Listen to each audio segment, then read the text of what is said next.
सबै गयो लु पार्ट 2 आइसकेको छ। हेर्नुहोस् गाइज, यहाँ रातो आर्मी र कालो आर्मीको पुरा ग्याङ फाइट भइरहेछ। कालो आर्मीले शिकार नभेटेर घर जानुको हतारले टाप कस्दैछ। ऊ माथि पुगिसक्यो, माथि भाग्दैछ। ऊ सब गइसक्यो। शिकार भनेको अर्कोले रिजार्भ हानिसक्यो। यहाँ हेर्नुहोस् गाइज, शिकार भनेको आमामा रिजार्भ हानिसकेछ।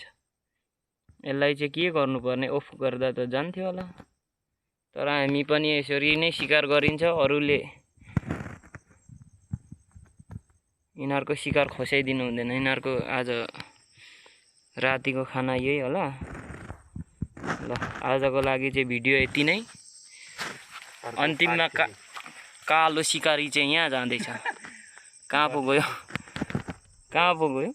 देखिँदैन। ए यहाँ हेर्नुहोस् गाइज, यिनीहरू चाहिँ नभेटेर यहाँ निराश भएर तुफान घरमा टाप कस्दैछ। ऊ हेर्नुहोस्, यिनीहरूलाई भन्छ क्या ग्याङ फाइट हो कि ग्याङ फाइट हानेर ऊ गयो। यिनीहरू हार्यो कि भाग्यो? यिनीहरू आन्दोलन चर्केर भाग्यो। केपी ओली भाग्यो। हे केपी ओली भाग्यो। केपी ओली।